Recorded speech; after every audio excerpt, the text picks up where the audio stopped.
1981లో American airlines ప్రకటించిందే 2 crores ఇస్తే life టైంకి travel చేసే ఎయిర్ పాస్ ఇస్తామని చెప్పారు.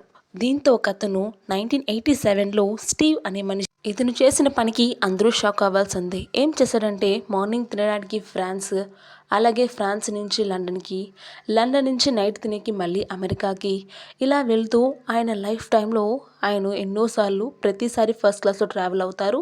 అలాగే వేరే కంట్రీలో ఉండే సన్ రైజ్ చూడడానికి వెళ్తారు. ఇది చేసింది కాక అతను తోటి ఫ్రెండ్స్ మరియు ఎయిర్పోర్ట్లో పరిచయమైన కొత్త వ్యక్తుల్ని, ఫ్యామిలీని అందరూ కంబైన్ పాస్ ద్వారా అందరినీ ఫ్రీగా London to France, France to London అలా ప్రతిరోజు అతను తీసుకెళ్ళేవారు.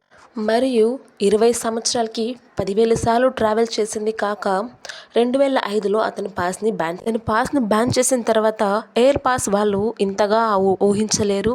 ఎందుకంటే 2 కోట్లకి ఎవరు ప్రతిరోజు ట్రావెల్ చేయరు అని వాళ్ళు అనుకున్నారు. కానీ ఈ మనిషి ఇతను ట్రావెల్ చేసిన లైఫ్ టైం మొత్తం అమౌంట్ 181 crores, అంటే వాళ్ళకి ఎన్నో పెంతులుగా నష్టం జరిగింది.